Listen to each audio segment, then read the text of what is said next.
We are an epidemic. No, not the coronavirus. It's a different type of virus. It's called plastic bottle-itis, and it's affecting every corner of this world. There's not a single place that we can run to where we don't find this deadly disease.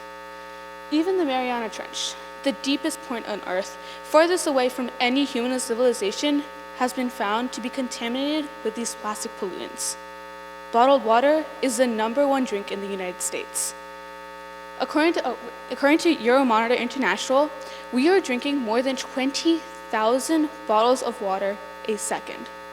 That's more than 1 million a minute.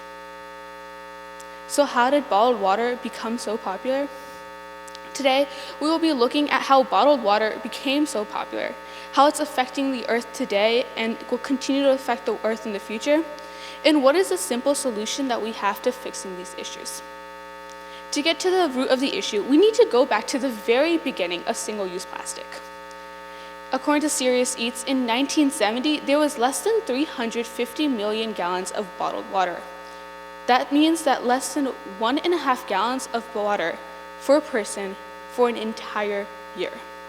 Since 1994, the amount of bottled water being consumed has increased by 30% every year. Elizabeth Roy of Bottlemania, Why Water Went on Sale and Why We Bought It, explains that bottled water was not always so common. In fact, in 1977, Perrier was the first company to introduce bottled water. However, it was strictly for the professional worker. There was just no way that the average worker could afford to drink water from a bottle of glass. This all changed in 1989 when PET plastic was developed. PET stands for polyethylene terephthalate and is the main compound responsible for single-use plastics. PET was cheap, lightweight, and crystal clear, perfect for making water bottles. Good Nature, a juice company's analytics found that a glass bottle would cost over $2 to manufacture and ship. That same bottle in plastic cost less than 60 cents. This decrease in price allowed more people to have access to these water bottles, and then led to a surge in popularity. After that, millions of dollars went into funding for these advertisements. We've all seen those cheesy smart water ads where it makes us feel as if water is clearer than glass and we can climb Mount Everest. However, I'm not gonna get on a plane to go halfway across the world, hike up 30,000 feet and just see a pretty sunrise because a water bottle company told me to. Because of all this media, bottled water became seen as more clear, healthier, and pure. Utility companies weren't going to advertise tap water, and bottled water became a symbol of sophistication, professionalism, and a status of wealth. People wanted to drink that water. After that, more than 140 companies were producing bottled water in the United States alone.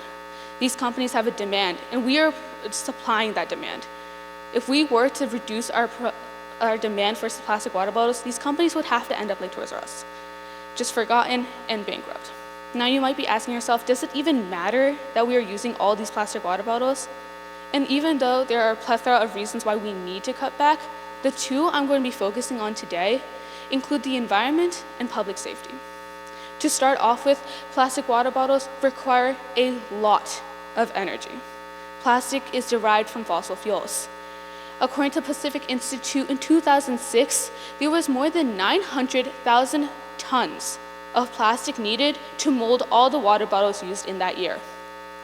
All that plastic required more than 17 million barrels of oil, and that 17 million barrels of oil does not even include the amount of oil that's needed to ship these bottles. Once you factor that in, it looks to be more around 20 to 21 million barrels of oil to move water. When you look at how much oil goes into one bottle, it's equivalent to a quarter of that bottle's volume. Imagine going in for a drink of water and 1/4 of what you drank was oil. Not very hydrating, is it? Using all that oil also means that a lot of CO2 is being released. In fact, one bottle of CO2 releases 24 liters of CO2. Or one bottle of water releases more than 24 liters of CO2.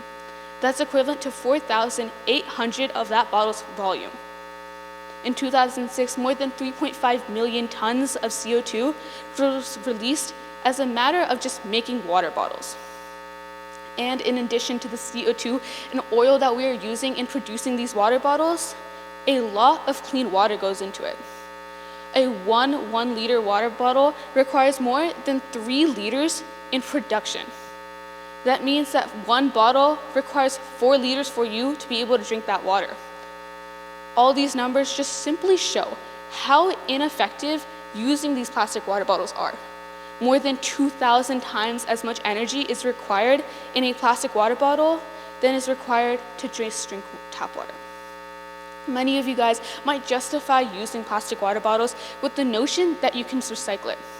However, that's one of the biggest issues with PET plastic. See, PET plastic's quality degrades and its safety degrades once it's melted and remolded.